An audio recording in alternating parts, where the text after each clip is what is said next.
Hello everyone, welcome to my channel HD Orion. हम पढ़ रहे हैं accountancy for class 12 TS Grewal की टेक्स्ट बुक से 2022 edition, chapter 9 company accounts accounting for share capital. और इस वीडियो में हम पढ़ेंगे forfeiture and reissue of shares which were issued at par. So let us see some questions from the text book. So question number 45 we will see under the topic forfeiture and reissue of shares which were issued at par। और मुझे उम्मीद है कि आपने पिछले पूरे videos देखे हैं, क्योंकि कॉन्सेप्ट बिल्डिंग एक ही वीडियो में नहीं हो सकता। किसी भी टॉपिक को पूरी तरीके से समझाने के लिए बहुत सारे वैरायटी ऑफ क्वेश्चंस ट्राई करने होते हैं। So I hope that you have gone through my previous videos related to the topic. Fine, so let us see question number 45। Z Limited issued 10,000 shares of the value of rupees 10 each, payable rupees 3 on application, rupees 3 on allotment, and rupees 4 on first and final call. All amounts are duly received except the call money on 100 shares. These shares are subsequently forfeited by directors and are resold as fully paid up for rupees 500. Give necessary journal entries for the transactions. Now इस question में 3 installments में company share value ले रही है, face value को ले रही है 3 रुपीज़, 3 रुपीज़ एंड 4 रुपीज़। सारे पैसे मिल गए जब कभी भी कंपनी ने मांगा, सिवाय 100 शेयर्स के जिन्होंने अपना फर्स्ट एंड फाइनल कॉल का अमाउंट नहीं दिया है।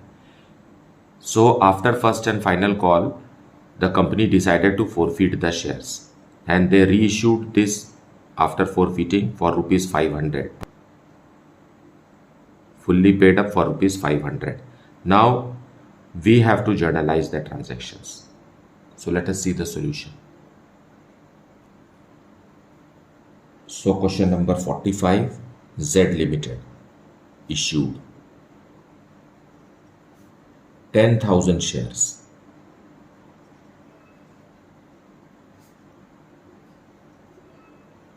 Of rupees 10 each. फाइन, इस 10 रुपीज़ को भी कंपनी 3 इंस्टॉलमेंट्स में ले रही है, rupees 3 on application, then again rupees 3 on allotment, and then again rupees 4 on final call. इस तरीके से 10 रुपीज़ को कंपनी किश्तों में ले रही है। लेकिन आउट ऑफ 10,000 शेयर्स 100 शेयर्स पर पैसा नहीं मिला फाइनल कॉल का, एंड इसलिए कंपनी ने इन्हें फॉरफीट किया और रीइश्यू किया। 500 रुपीज़ में रीइश्यू कर दिया सारे शेयर्स को। सो हमें जर्नल एंट्रीज करना है।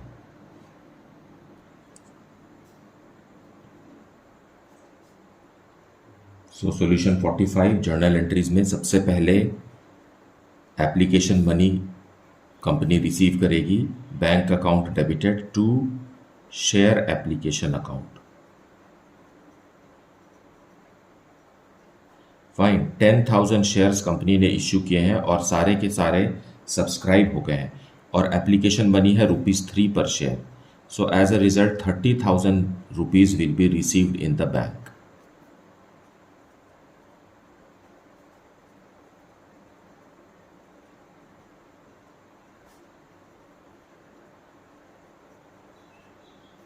Being application money received.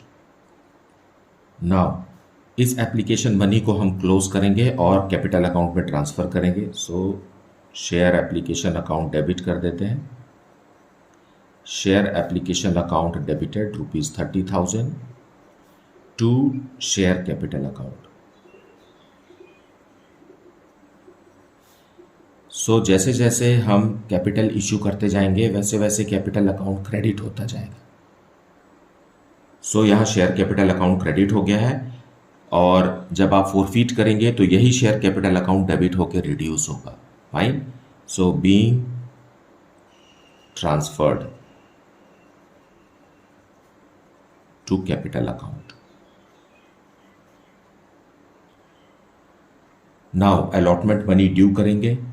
ये दोनों ही मेन एंट्रीज होती हैं और इसी को ही हमें बार बार रिपीट करना होता है। बस हमें ये नाम चेंज करना होता है कि अलॉटमेंट के समय अलॉटमेंट, फर्स्ट कॉल के समय फर्स्ट कॉल। सो ये दो नाम जो है एप्लीकेशन के बदले हमें लिखने होते हैं। बाकी ड्यू की एंट्री, ट्रांसफ़र की एंट्री को ही ड्यू की एंट्री कहते हैं और बैंक की एंट्री को रिसीव की एंट्री कहते हैं। Fine, so let us make allotment money due. Share allotment account debited to share capital account.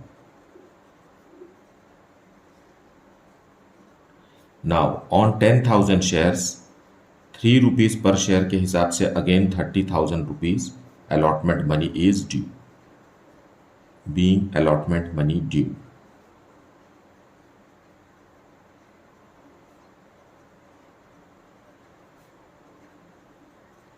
Now ये एंट्री और ये एंट्री सेम है, यहां बस एप्लीकेशन लिखा है, यहां अलॉटमेंट लिखा है, और ये ट्रांसफर की या ड्यू की एंट्री है। फाइन, एप्लीकेशन मनी पहले रिसीव होता है फिर ट्रांसफर होता है, लेकिन अलॉटमेंट मनी पहले ट्रांसफर होता है मतलब ड्यू होता है, फिर बैंक में रिसीव होता है। फाइन, सिर्फ एप्लीकेशन मनी ही वो मनी है जो पहले कंपनी रिसीव करती है फिर ट्रांसफर करती है। बाकी सारे इंस्टॉलमेंट्स को कंपनी पहले ड्यू करती है उसके बाद रिसीव करती है।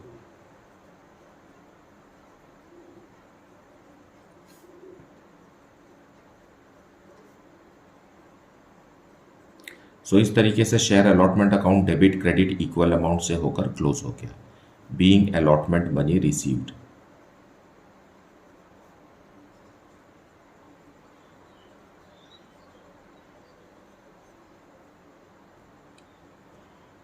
Now we will make first call money due. So share first and final call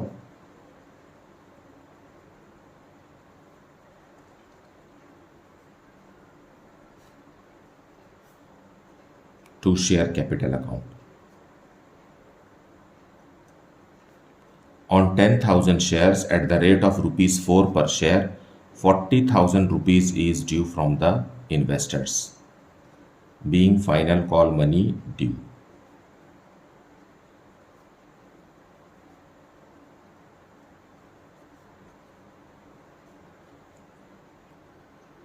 and now receive करेगी कंपनी, लेकिन क्वेश्चन में लिखा है कि on 100 shares the money was not received. ये बात ड्यू के समय कंपनी को पता नहीं है कि कौन इन्वेस्टर्स दे पाएंगे नहीं दे पाएंगे। ये जो कॉल्स इन एरियर्स है या डिफ़ॉल्ट इन पेमेंट है, ये रिसीव की एंट्री के समय ही हमें लिखना है। सो bank account debited to share first and final call.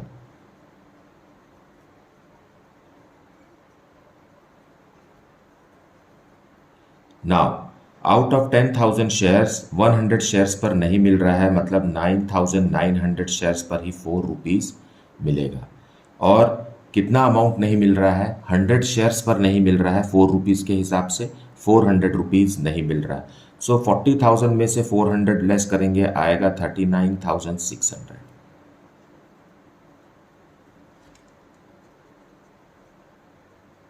Being final call money received except on 100 shares.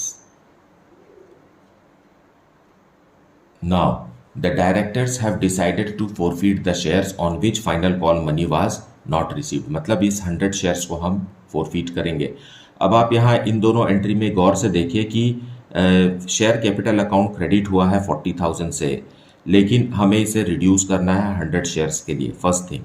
Second thing ये देखिए कि share first and final call debit हुआ है 40,000 से, लेकिन 40,000 से क्रेडिट नहीं हुआ है।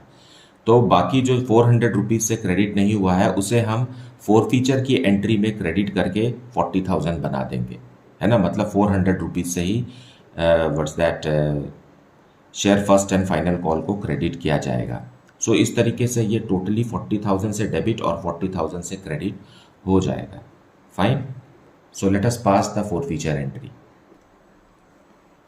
So how to pass now, because 100 shares are forfeited, capital account को हम क्योंकि बढ़ा चुके हैं यहाँ, अब इससे हमें कम करना है। सो शेयर कैपिटल अकाउंट को डेबिट करके हम कम करेंगे। कितने से? 100 शेयर्स पर पूरा का पूरा कंपनी 10 रुपीज़ मांग चुकी है, तो हम कैंसिल कर रहे हैं शेयर्स को, और कंपनी पूरा का पूरा 10 रुपीज़ पर शेयर मांग चुकी है इन्वेस्टर से, इसलिए 10 रुपीज़ से शेयर कैपिटल अकाउंट क्रेडिट हो चुका है किश्तों में, है ना। 3 रुपीज़ से एप्लीकेशन के समय, 3 रुपीज़ से अलॉटमेंट के समय एंड 4 रुपीज़ से फाइनल कॉल के समय, इसलिए हम उसको पूरा 10 रुपीज़ से क्लोज कर देंगे। 1000 रुपीज़ से डेबिट होकर क्लोज हो गया। Now to share first and final call.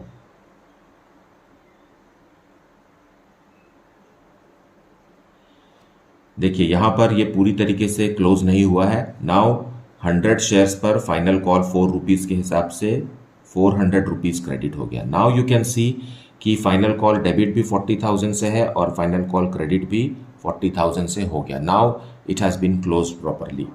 और 2 forfeited शेयर,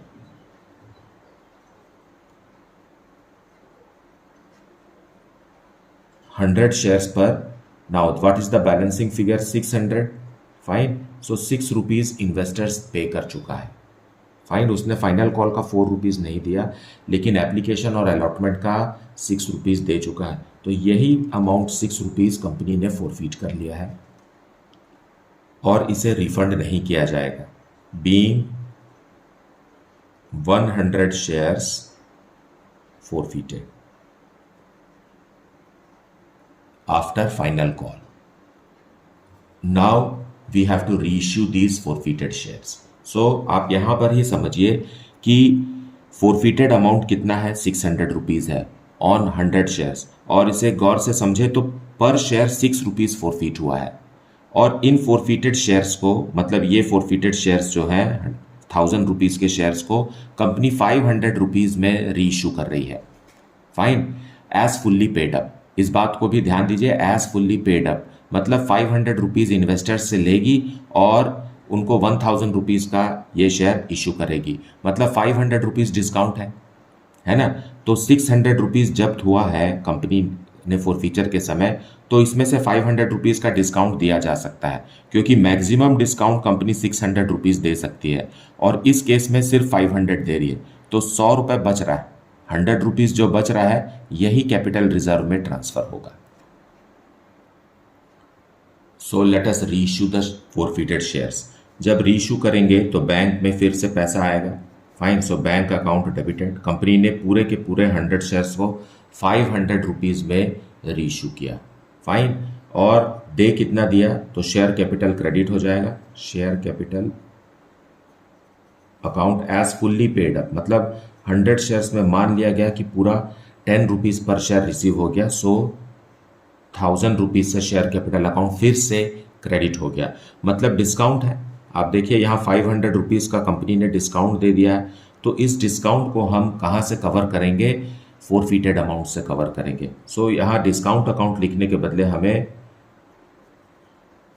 फोरफीटेड शेयर्स अकाउंट से पैसा लेना है ना।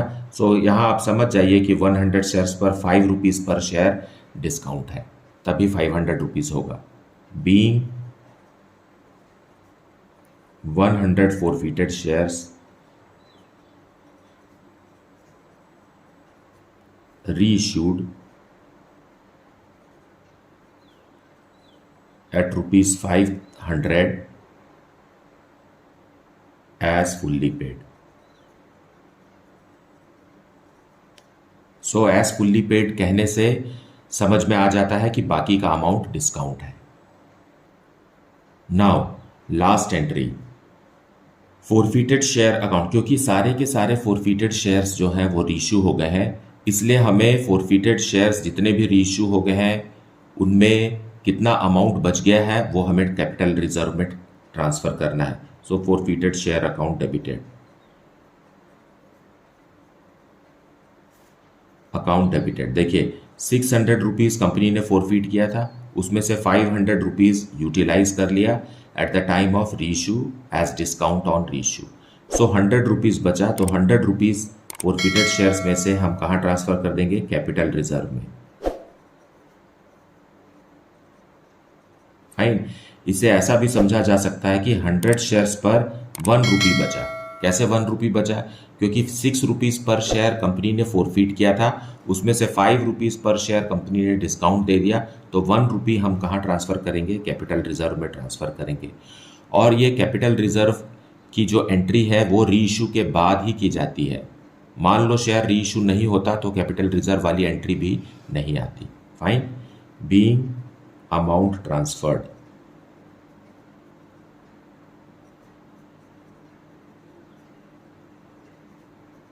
to capital reserve.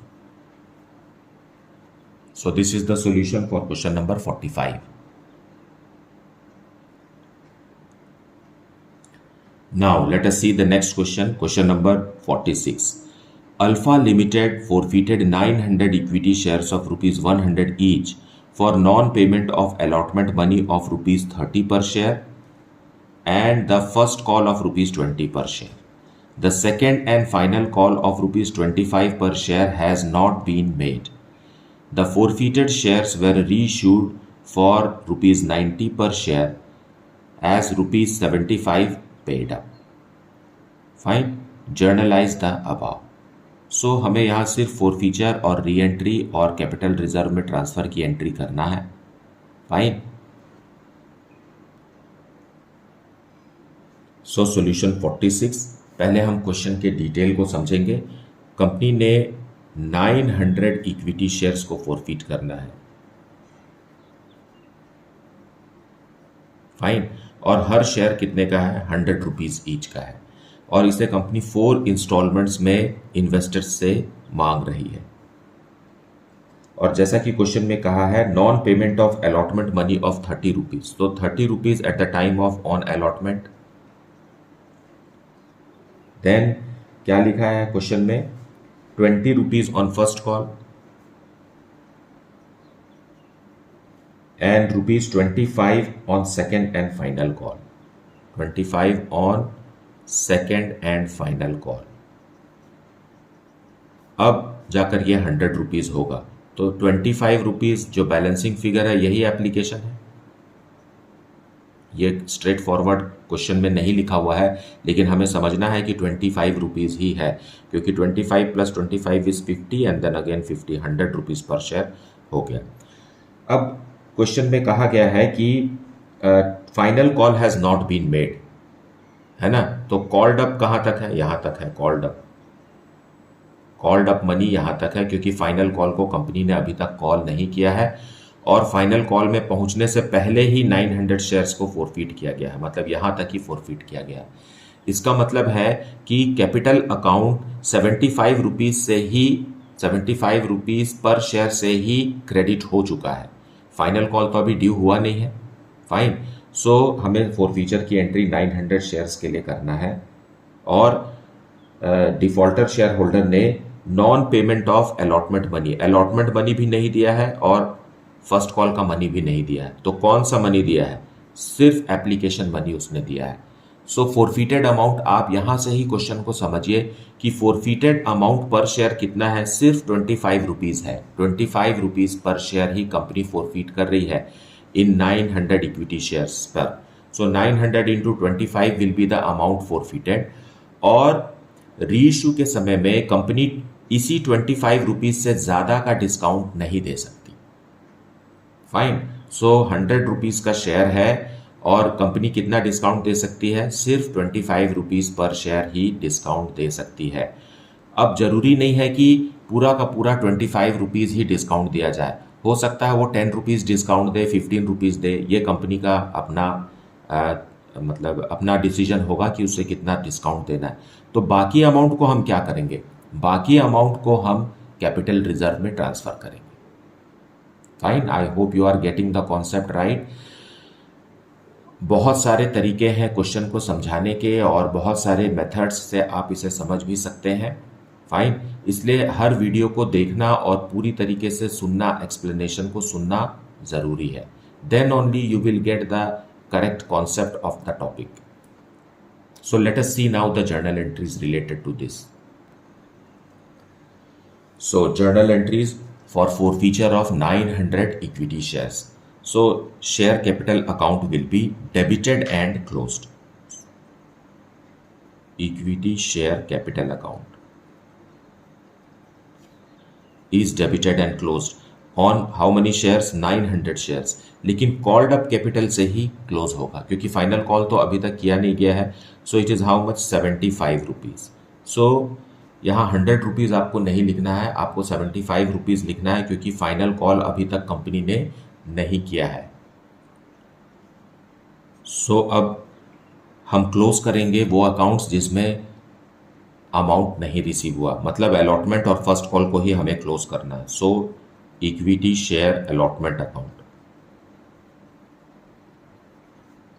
900 शेयर्स पर allotment money is how much? 30. So 30 rupees के हिसाब से क्लोज होगा. यहाँ मल्टीप्लाई करके लिख देते हैं. It is 67,500 here and when you multiply this it is 27,000 से अलॉटमेंट अकाउंट अब क्लोज हो रहा है ना. जब रिसीव किया होगा अमाउंट तब क्लोज नहीं हुआ होगा, है ना. And to equity share first call account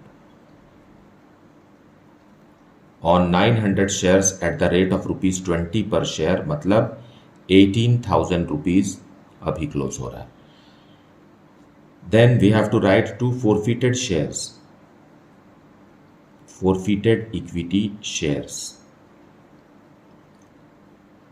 900 shares पर कितना अमाउंट कंपनी ने फोरफिट किया? वो है एप्लीकेशन मनी जो फोरफिट हुआ. फाइन, क्योंकि इसके अलावा तो इन्वेस्टर ने कुछ दिया नहीं, तो into 25 and that amount is 22,500. आप इस अमाउंट से ये दोनों अमाउंट को माइनस करेंगे तो ऑटोमेटिकली 22,500 आ जाना चाहिए. Fine, now we will write narration. Being 900 equity shares forfeited before final call.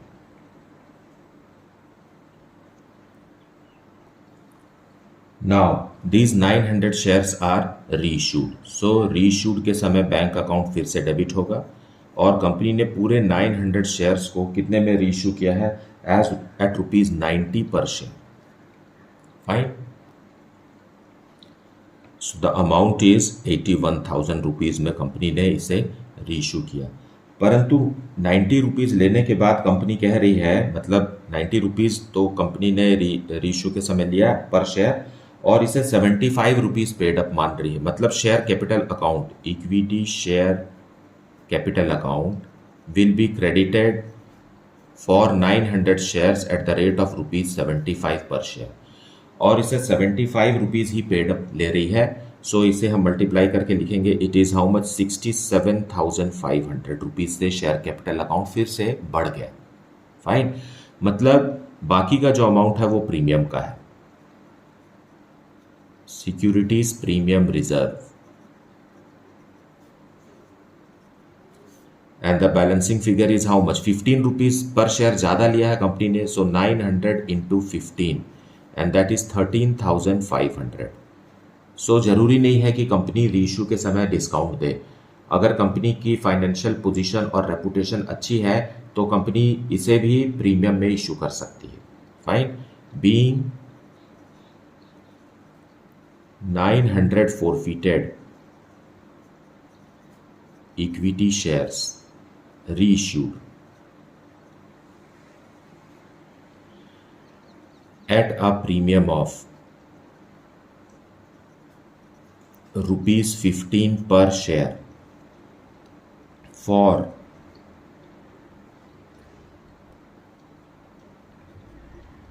as ₹75 paid up.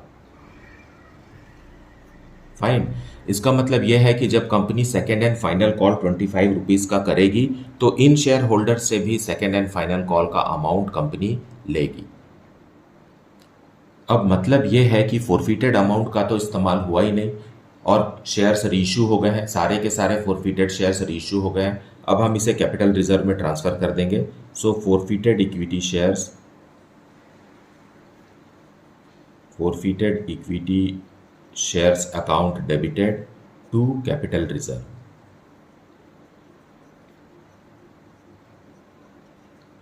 So entire 22,500 will be transferred and closed, क्योंकि पूरे के पूरे शेयर री इश्यू हो चुके हैं. बीइंग अमाउंट ट्रांसफर्ड, आपको इसे कैपिटल रिजर्व में ही ट्रांसफर करना है. जनरल रिजर्व या किसी दूसरे रिजर्व में आप ट्रांसफर करते हैं तो वो जर्नल एंट्री गलत है. So this is how it is to be solved. मुझे उम्मीद है कि आपने वीडियो को पूरा देखा है और एक्सप्लेनेशन को भी अच्छे से सुना है. Please do not skip any part of explanation because it is helpful in understanding the concept for tougher questions ahead. Fine. Thank you so much for liking, subscribing and sharing the channel. And if you have not yet, then please like it, subscribe it and share it with your friends. Thank you so much for watching the video.